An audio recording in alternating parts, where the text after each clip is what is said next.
Jana Vallabha Girivaradhari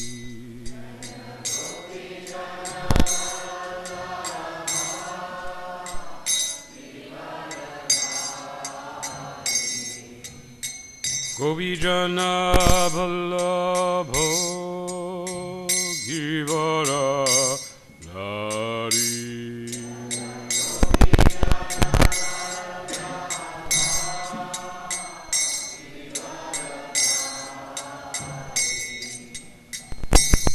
Yashodanandana Vrajajana Ranjana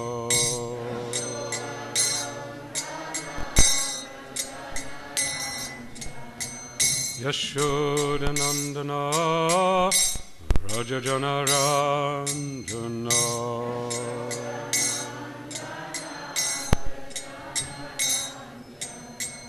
Yamuna Tira Vonachari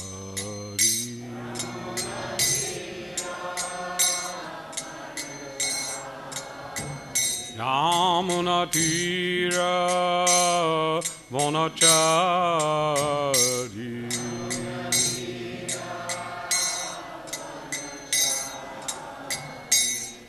Jaya Radha Madhava Kunja Vihari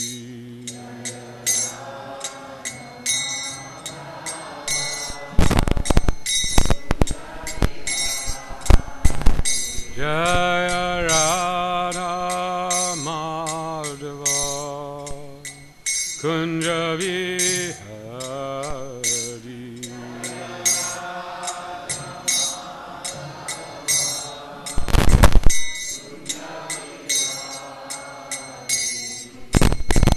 Govijana Vallabha Girivaradhari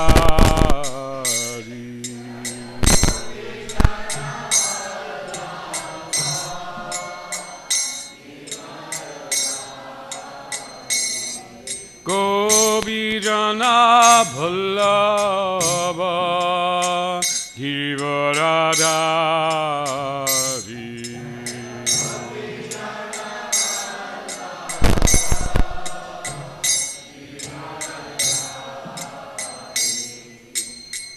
Yashodanandana Vrajajana Ranjana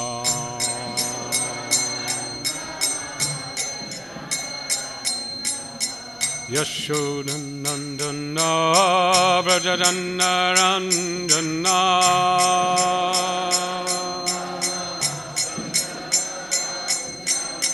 Yashodanandana Vrajajana Ranjana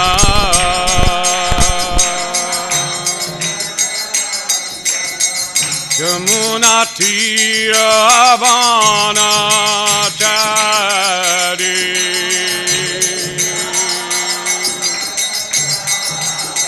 Jaya Radha Madhava Kunja Vihari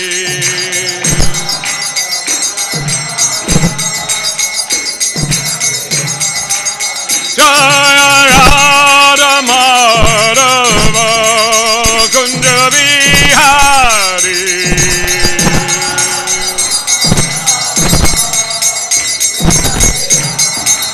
Jaya Radha Madhava Kunja Vihari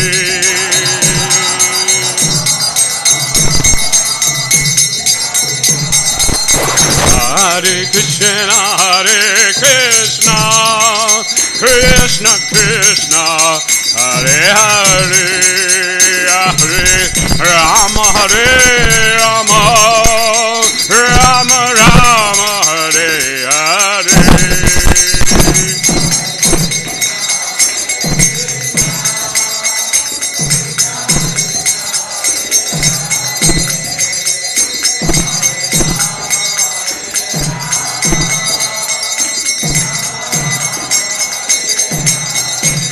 Hare Krishna Krishna Krishna Hare Hare Hare Rama Rama Rama Hare Hare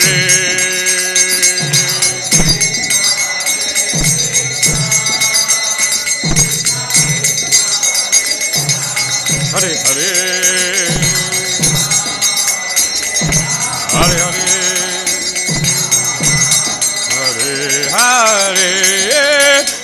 Hare Hare Krishna Krishna Krishna Hare Hare Hare Rama Rama Rama Hare Hare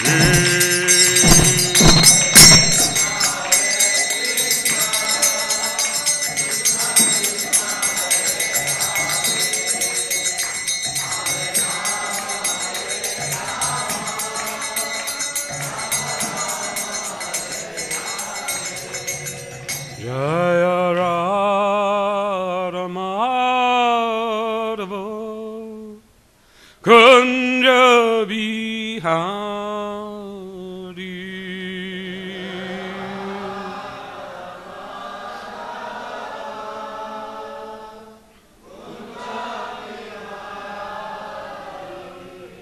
Jai Om Vishnupada Paramahansa Parivrajacharya Ashtatera Sata Sri Srimad Chidandi Goswami, Srila A.C. Bhaktivedanta Swami Prabhupada Ki Jai. Jai Om Vishnupada Paramahansa Parivrajacharya Sthira Sata Sri Srimad Srila Bhakti Siddhanta Saraswati Thakur Prabhupada Ki Jai. Ananta Koti Vaishnava ISKCON Founder Acharya Srila Prabhupada Ki Jai. Namacharya Srila Haridas Thakur Ki Jai. Premsataha Shri Krishna Chaitanya Prabhu Nityananda Shri Advaita Gadadhar Shivasadi Gaur Bhaktivinoda Ki Jai. Shri Shri Radha Krishna Gop Gopinath Shyama Kunda Radha Kunda Giri Govardhan Ki Jai. Shri Vrindavan Dham Ki Jai. Shri Mayapur Dham Ki Jai. Ganga Mai Ki Jai, Jamun Mai Ki Jai, Tulsi Maharani Ki Jai, Bhakti Dev Ki Jai, Grantaraj Srimad Bhagavatam Ki Jai, Samapeta Bhakta Vrinda Ki Jai. All glories to the assembled devotees, all glories to the assembled devotees, all glories to the assembled devotees, all glories to Shri Guru and Shri Gauranga, all glories to Srila Prabhupada. Hare Krishna.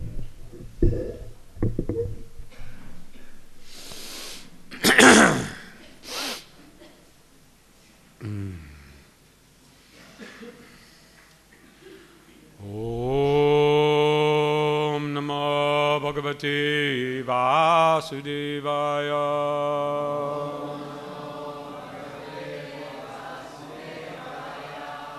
Om Namo Bhagavate Vasudevaya.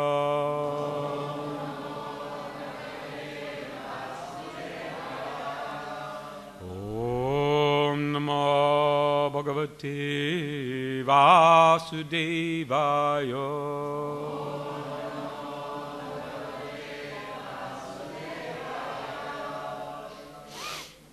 Jai Shri Prabhupada Ki Jai. So we're reading the last verse of this chapter. Madhyuti Maharaj. Hare Krishna. Before we begin, I ask the blessings of all the devotees and forgiveness in advance for whatever mistakes I am sure to make. Please overlook and bless me that I may serve the Bhagavatam today with some understanding I may have by the grace of Prabhupada. So Srimad Bhagavatam, this is the 8th canto, it's the 9th chapter, and this is the text 29.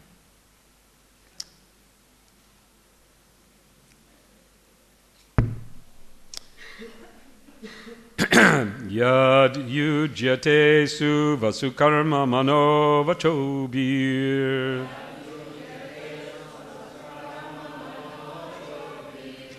Dehatma jadi shunaris tadasat pritaktvat.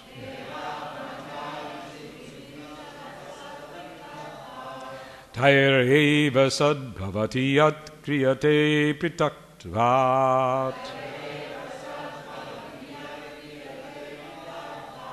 Sarvasya tad bhavati mula nishechanam yat.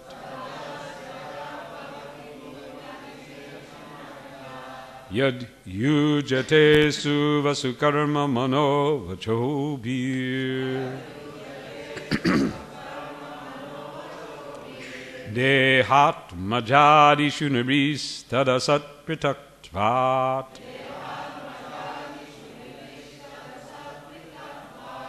Taireva sad bhavati yat kriyate pritaktvat. Sarvasya tad bhavati mula nishechanam yat.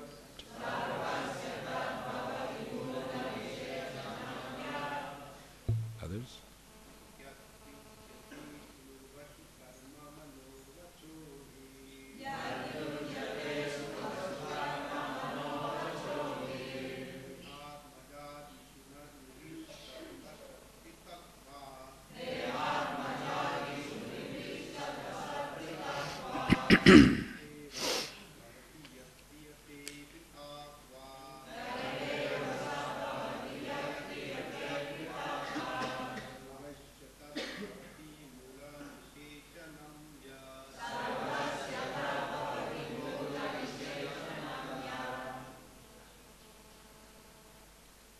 Ladies? Oh.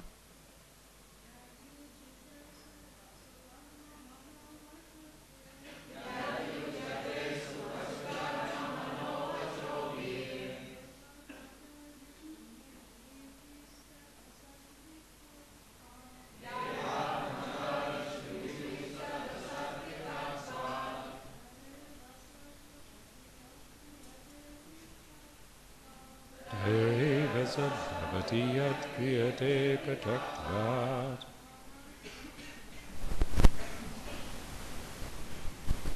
Sarvasya tad bhavati mula nishechanam yat.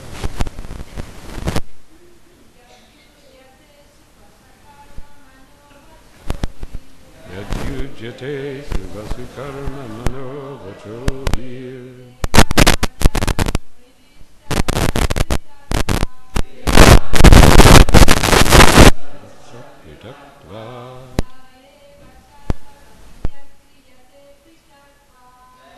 Eva sab bhavati yat kriyate prataktvat.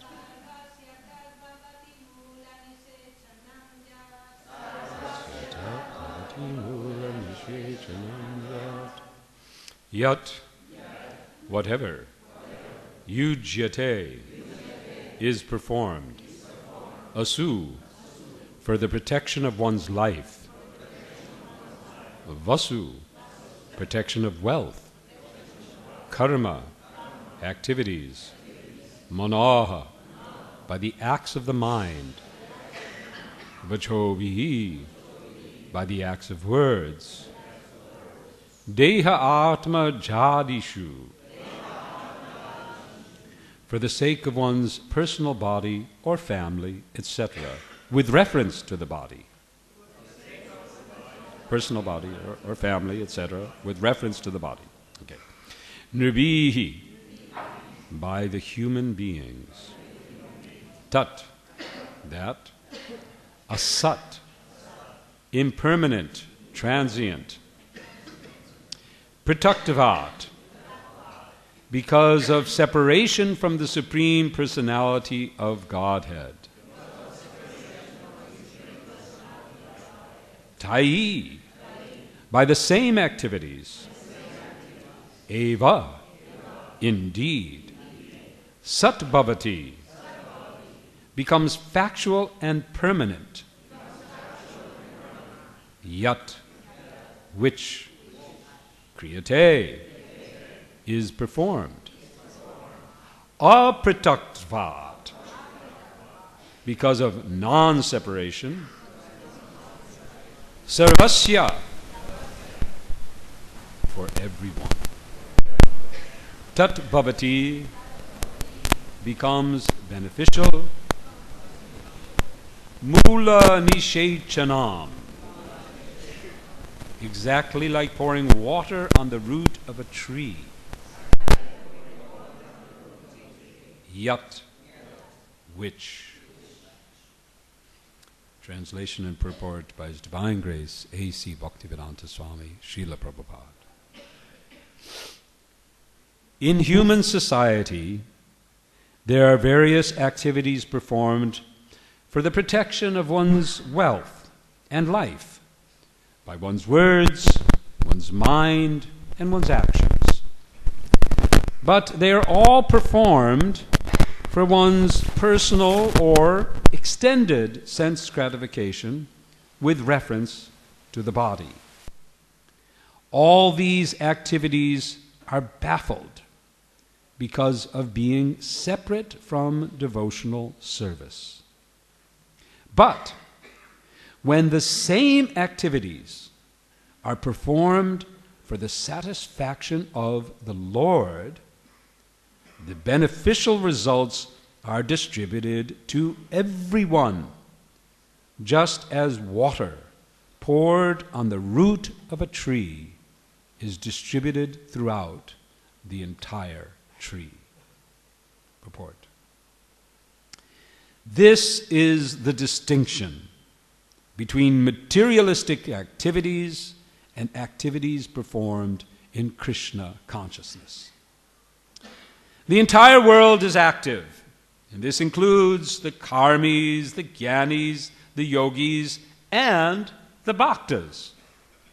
However, all activities except those of the bhaktas, the devotees, end in bafflement and a waste of time and energy. Mogasha moga karmano moga jnana vichetasaha.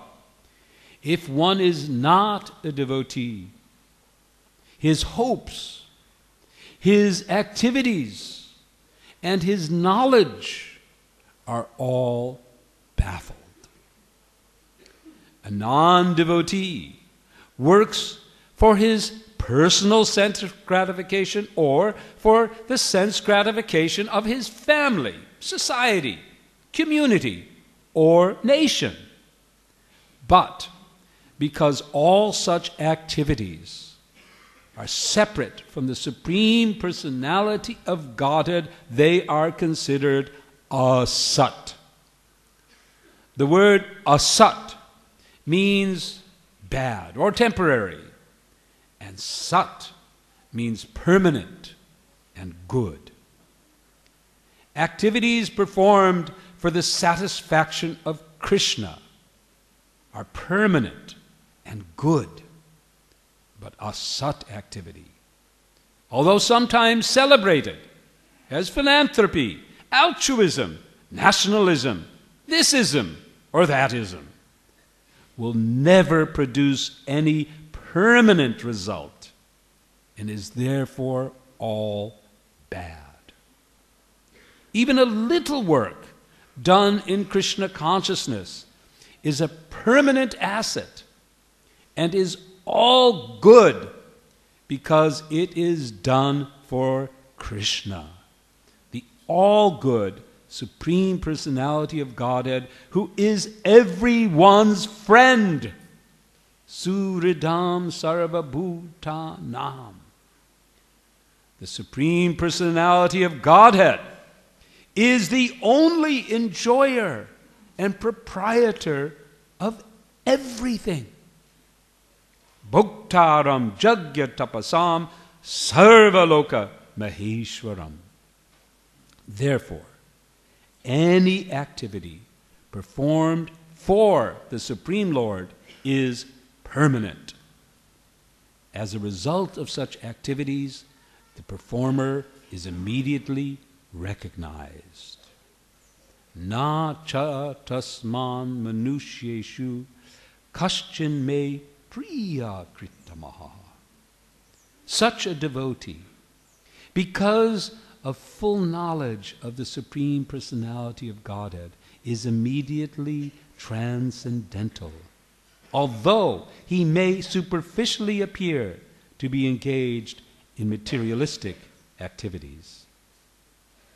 The only distinction between materialistic activity and spiritual activity is that material activity is performed only to satisfy one's own senses, whereas spiritual activity is meant to satisfy the transcendental senses of the Supreme Personality of Godhead. By spiritual activity, everyone factually benefits, whereas by materialistic activity, no one benefits.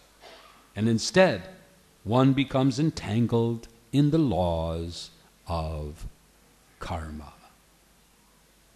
Thus ends the Bhaktivedanta purports of the 8th canto, 9th chapter of the Srimad Bhagavatam, entitled "The Lord Incarnates as Mohini Murti." Om Ajnanatam Randasya Gnanjana Salakaya Chukshmaritam Chena Tasmai Sri Gurave Namaha Gam Kaloti Vachalam Pangam Jantaya Kevirim Jadgripa Tamam Vande Shri Gurum Dinataram Paramanandama Shri Chaitanya. Hare Krishna.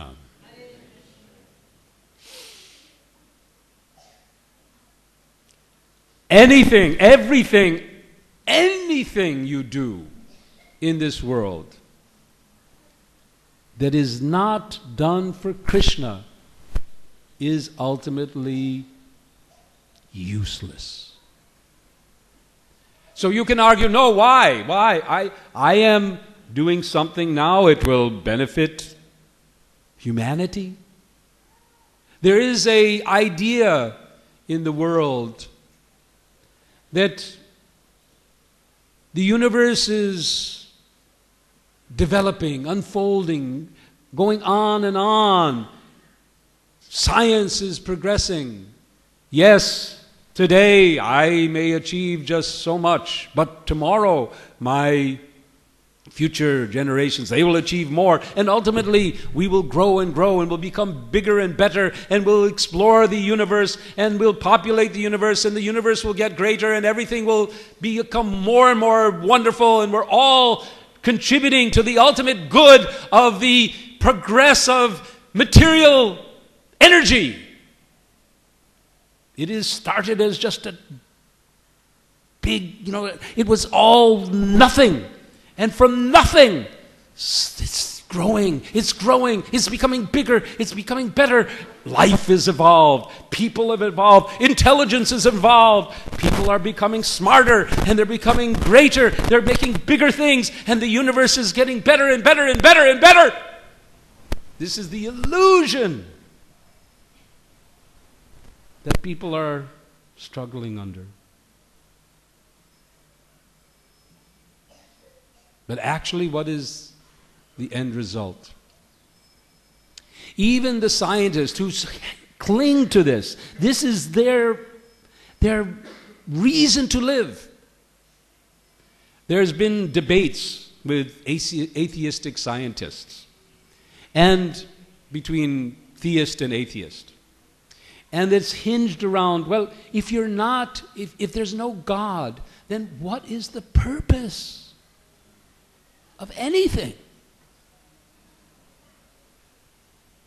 If there's no creator, if everything is by chance, then what is the purpose of anything? Why exist? And the response has been, well, you just make your purpose. You create your purpose. You don't have to have been given a purpose. You can create it yourself. So on this basis, the atheists have evolved, because to live without purpose, how can you live without purpose? If you have no purpose, then why live at all? There's been studies about what constitutes happiness, well-being. And the first element of a person who is thriving in this world is that they have some purpose in life. Maybe it is just to raise a family, whatever it is. So for the atheists, they have to have a purpose. So they've invented this idea that the universe is evolving towards some grand development of intelligence. So many books and novels speculating on this have grown up. But the fact is that the universe is moving, yes, it is evolving, it is going forward, and where does it end up? Destruction. It all just comes back. Everything is finished. So not only is our activity in this life finished, so many things that we've achieved are finished at the time of our death. But you say, no, we are passing on to future generations. But then those generations are finished. And then the generations after them, and the planets after them, and the universe itself. Is it all finished? So therefore, this verse says that because it is asat, because everything we do in this material world must be impermanent. There can be nothing permanent. Nothing can be permanent in this world. Therefore, it is asat and ultimately useless.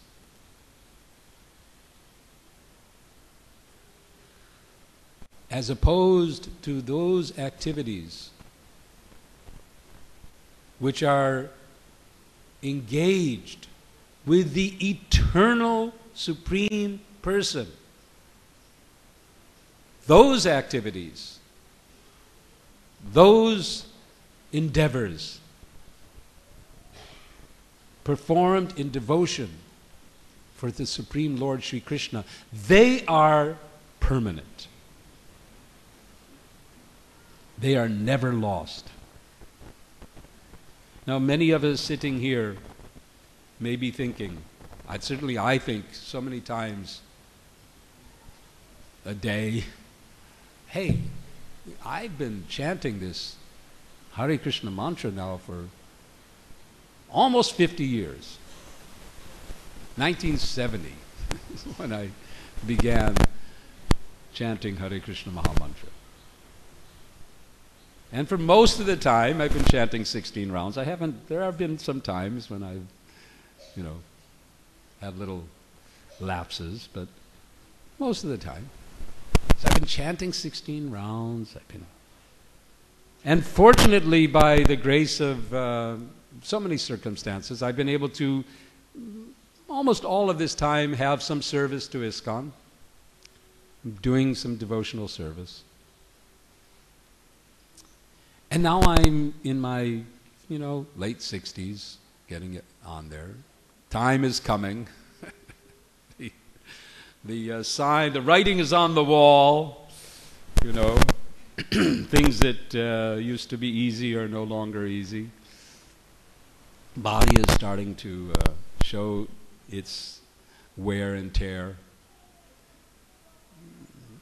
Who knows how long? And I think, but my Krishna consciousness is still, it's grown. Certainly it's not the same as although sometimes I think how enthusiastic, how many of you feel like that? We were young devotees in the temple, and we were so enthusiastic, we would sleep for, minimum time and just everything going, and now sometimes a little harder. Enthusiasm wanes. And I think, well, but I've been working, I've been doing this, and yet that goal, that place where you're always thinking of Krishna. I mean, we're doing this so that we get to that place where the mind becomes free of all these thoughts of enjoying this world. That just jump in. I mean, maybe I am speaking for myself, and perhaps many of you here have achieved that place of freedom where the mind is fully absorbed just in thinking of Krishna. But for me, it's still, it's there, I can see it, but it's I sit down, I chant, every morning I sit down to chant the holy names of Krishna. I make prayers, I say, please, let me just think, just hear the holy names of Krishna, just nothing else. Let me just put aside all those thoughts of service, etc. And I'm chanting, and I'll almost make it through half a round. And something comes in. And before I know it, I've chanted a whole on my beads, I've progressed one round or 1.5 rounds, and wait a minute, I'm supposed to be hearing the holy names of Krishna. So you might get discouraged. You might think, so I've been at this for 40 years, 50 years now, and yet progress seems to be so slow. But then when you compare it, if you look at it and you say, well, here what Bhagavatam says is that don't worry. It's permanent. Every step you make in this path is a permanent asset. Everything else is not. Nothing else that you do is going to last. It's all going to be finished. If not in this life, in the next life, not in your lifetime, in your children's lifetime, in the universe's lifetime. It's all finished. But this endeavor, this effort to reach Krishna, to connect with Krishna, to give, to surrender to Krishna, that is permanent. And not only is it permanent for you, this is what is being also wonderfully given to us here, that not only are you benefiting, not only are you making progress, not only are you becoming free, not only are you stepping closer and closer out of the material world, but by your service to Krishna, everyone is being benefited. Everyone is receiving that blessing. So, this, Prabhupada says, is the difference between materialistic activity and spiritual activity. When we act for Krishna, how? Is it? I know the ending. I'm trying to remember the beginning, but it ends Rishikena Rishikesha Sevanam Bhakti Ruchate. Sarvapadi Vinmir Nuktam Tat Paratvena Nirmalam Rishikesha Rishikena Sevanam Bhakti Ruchate. When Sarvapadi Vinmir Muktam, when you give up the idea that I am this body, I am a member of this particular family, I am a part of this particular community, I am a citizen of this particular nation. When you give up all those designations Sarvapadi vinirmuktam tat paratvena nirmalam. And you surrender to the supreme Paratattva. And you engage Rishikesha Rishikena Sevanam. You engage those activities that you were giving to all those designations. That you were engaging in relationship to all those designations, in the body, the family, the society, the friends, the nation. When you take all those activities and you engage them for the service of Krishna, for His pleasure. Remembering, Bhoktaram, this is also stated here, Bhoktaram Jagya Tapasam Sarvaloka Maheshwaram Suridam Sarvabhutanam. Remembering that this offering, this service to Krishna, is not the service of a slave to some horrible master or even benevolent master, but it's a service to the most dear friend. It's serving your most intimate and dear friend, the person who has the most love for you imaginable. We're all searching for that person who will love us unconditionally, who will love us regardless of all the faults and all the defects that we have, who will love us despite the idiots that we are so often. How many times do we do something and then we say, oh, that was stupid? And we're afraid, oh, maybe people won't like me anymore. They'll see through my show of being, a together person, and they'll see actually I'm just an idiot. There's a saying, don't be afraid of your inner idiot, because we all have it. we all have the inner idiot that just comes out from time to time. In fact, pretty much that's who we are. But we're all looking for that person who will love us without any conditions, despite all of these things. Just as a mother or father loves a child, despite the child's doing all kinds of not so pleasant things like, uncontrolled various. Anyway, I won't get into all that. Those of you who have had children or who have lived with children or remember being a child know that, there's a lot of inconvenience that a child brings. But the mother loves, the father loves the child, regardless. So that's Krishna. That's Krishna. He is Suridam. He is our most dear friend.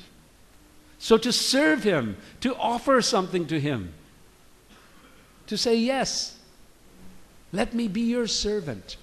We can be secure knowing that there is no possibility of loss. There's no possibility that our service, our activity will result in anything that is not the best possible thing for us. No possibility, because He is our perfect friend. And He's in our hearts. Suridam. So He knows everything better than we do. So, this is the difference. When we turn our activities away from serving all this false designation body, mind, extended family, society, community. We turn that service away and we serve the Lord. Now, serving the Lord doesn't mean we stop serving our family, our society, our friends, and our communities. We continue to serve them, but we serve them in the different way. Not for sense gratification, but for the pleasure of Krishna. For Krishna's pleasure, and for the ultimate benefit of everyone. Now, in this purport, something struck me that I thought I wanted to address in addition to these basic points. Because Srila Prabhupada, he becomes quite critical of, he says, what does he say here?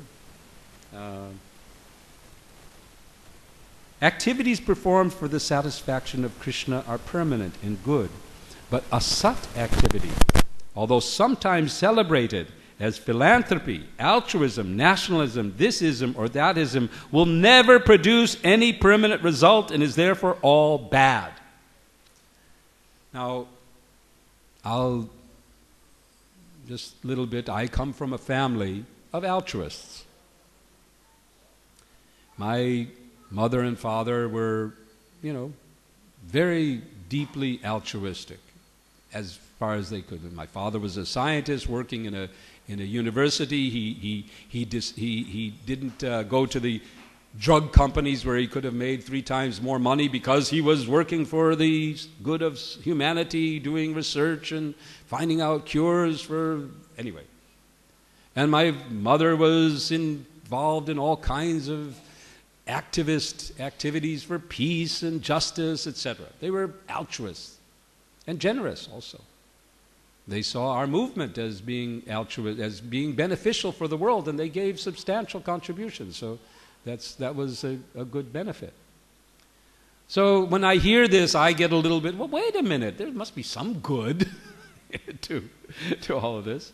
And then I remember that in the Bhagavad Gita, doesn't Krishna says something about this. And Prabhupada said something, so I thought I would share that because it gives a little bit of another angle to these type of activities. So you may recall this is from the 12th chapter of Bhagavad Gita, and it's text 11. So as you may recall, there's a series. Krishna is saying, surrender to me, just think of me, serve me. But then he says, if you can't do that, then engage in regulative bhakti yoga, and if you can't do that, then at least serve me. And then he ends up, he doesn't end up with, this is not the last thing. The last thing is, he said, cultivate knowledge. But just before that, he says, if, however, you are unable to work in this consciousness of me, then try to act giving up all results of your work and try to be self-situated. So, in the purport, Srila Prabhupada makes reference. It says, it is also found that when one who is not even interested in the activities of Krishna consciousness, someone who's not even interested in Krishna consciousness, like my parents, they were not interested in the activities. They appreciated, but they weren't interested in chanting or, they liked prasadam, but and they liked to, they come to the temple sometimes. One time we were in Budapest, and just so happened, by Krishna's mercy, that it was day of Rath Yatra. So we joined, my father and mother and our family, and we joined the Rath Yatra. And I saw it, my father commented, look at how happy they are. That's one thing I have to appreciate about your movement. You're very happy people. So they appreciated, they liked, but they were not interested in following Krishna consciousness. So it is also found that when one who is not even interested in the activities of Krishna consciousness gives charity to some hospital or some other social institution, he gives up the hard-earned results of his activities. That is also recommended here, because by the practice of giving up the fruits of one's activities, one is sure to purify his mind gradually, and in that purified stage of mind, one becomes able to understand Krishna consciousness. So, and then it goes on, in that respect, social service, community service, national service, sacrifice for one's country, etc., may be accepted so that someday one may come to the stage of pure devotional service to the Supreme Lord.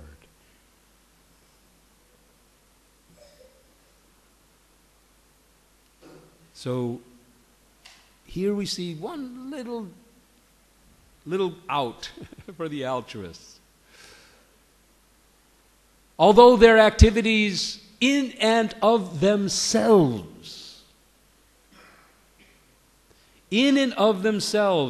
all of these altruist activities actually have no permanent benefit.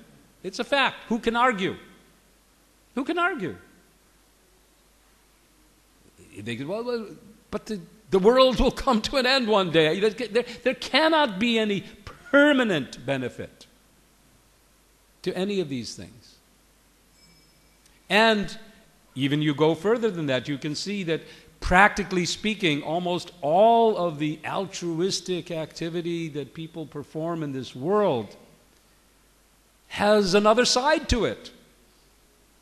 Someone else is suffering, or something comes up that we for the benefit of humanity, we've invented so many different drugs that can help this disease and that disease, and then some other disease comes up. So ultimately, even from that point of view, you can argue, these things are not really beneficial. But there is a benefit. There is a benefit. The benefit is that those who are not interested, who do not have the sukriti, they don't have the piety to engage in devotional service, if they simply do some sacrifice of their wealth or their time or their energy for some cause better than themselves, beyond themselves, that will purify their consciousness. It will begin to purify their consciousness to the point that they can hear about Krishna. So, my suggestion, is that yes,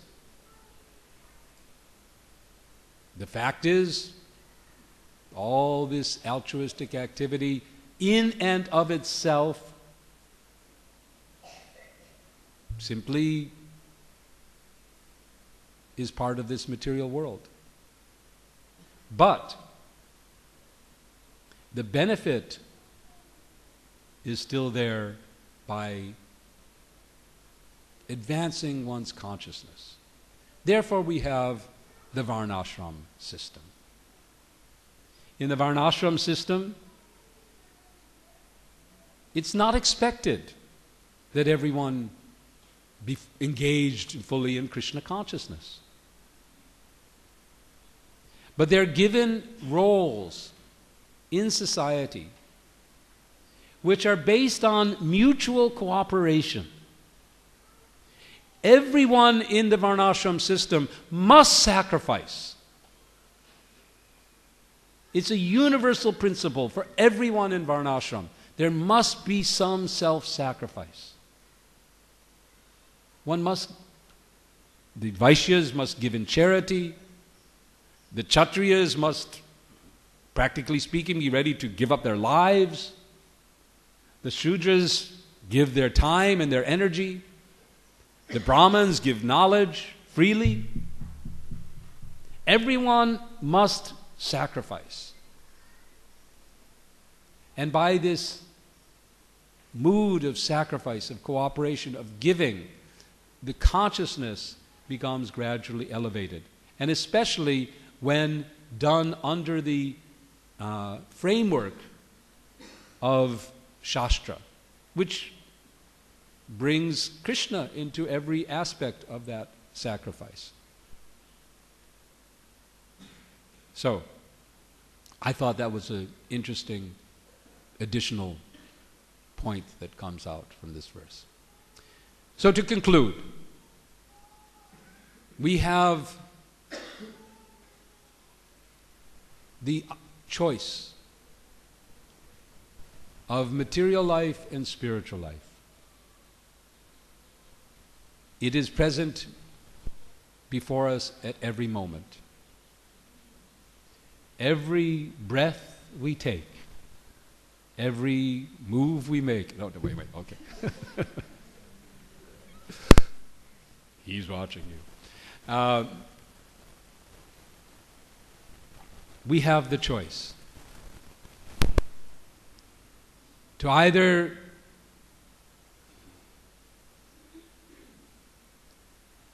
stay in the consciousness that this is for me, or enter the consciousness, this is for Krishna.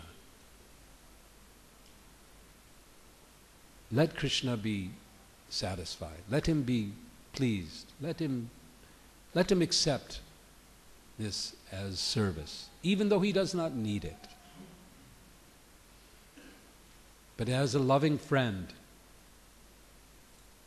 let him please accept this insignificant offering. Hare Krishna. So we have 2 minutes before 9. I'm sorry, I didn't watch the time well.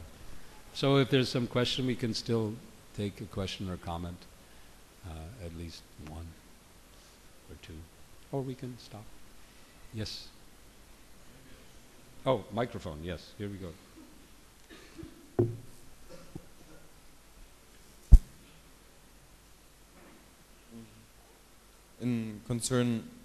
Concerning our objective of becoming fully Krishna conscious in this life, because you mentioned we become old and then suddenly we may realize that I still have some path to go. So in that connection, do you observe that there are certain standards that Srila Prabhupada set, which are nowadays not taken so serious, and which we could or should take more serious again? Standards that he set.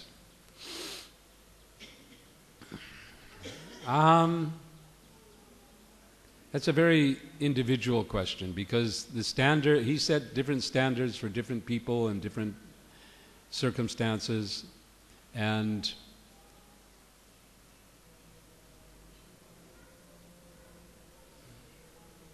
I don't think you can cross the board, just say, okay, in our movement there's a diminishing of standards in general. I think it's basically each one of us needs to look at ourselves and say, okay, how am I meeting the standard of my situation? Because if I'm a brahmachari, there's one standard. If I'm a grihastha, there's a different standard. And even within those, there are, gradations as well. Srila Prabhupada had gave us very high standards, but my observation in growing up in this movement in the 70s and so on is that even though he gave us high standards then, like your question was, are there things that are our standards now not what they were at that, I think that was your question. And I would say, well, honestly,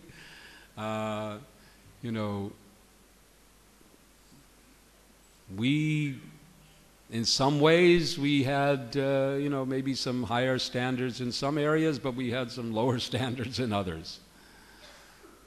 And we've improved. For example, in our deity worship, for example, right now, in most of our centers, the standard of a deity worship is far greater than it was during when I was involved in deity worship. Because we know a lot. We've trained. We've become more experienced. It's not.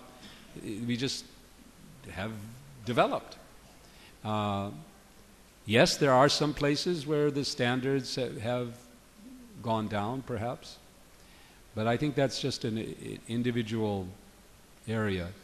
I would say that the one thing, though, that I think that is, it's not a standard, but it's a quality of our movement, which I think that we are struggling more with today than we did then. And it's kind of natural. In Srila Prabhupada's time, we had Srila Prabhupada. We had this general, this amazing preaching general who was motivating and moving the devotees to achieve great things with little qualification. And today I feel that although I think we've become more qualified and we're older, we're more mature, more wise, we haven't in some ways found the same level of cooperation that we had under that general. Because now we don't have such a unified, a person that just can sort out any problem at any time. So we have to sort out our problems through more complex methods. And so that is something that I think we need to pay more attention to, how we can become more and more unified and cooperative in spreading Krishna consciousness. And I think as we do that, we will see many doors opening up that perhaps we're not seeing today. But that's not something, I wouldn't call that a standard. That's just a quality of our movement that is natural. It has to evolve like that. We have to go. We were at the ILS, and they gave us an explanation of the stages of an organization, a movement, and beginning with the pioneering stage. So we, few of us here in this room, were present during the pioneering stage of, and some people still are in different parts of the world are in that pioneering